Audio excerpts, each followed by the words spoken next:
Our Born into Care project is a collaboration between our supported care planning teams, our statutory social work teams, our Jigsaw service that supports young families, and our health board.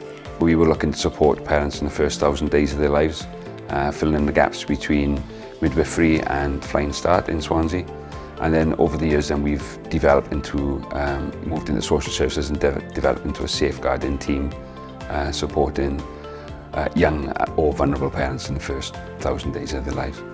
It's given us a lot more confidence. We've learned a lot, and we've learned a lot about being parents and about babies, and I think without that I think we'd be a lot more lost or second guessing ourselves.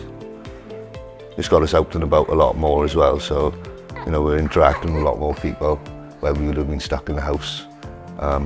Still struggling with our anxiety. Yeah. So it's really helped with our mental health as well, you know.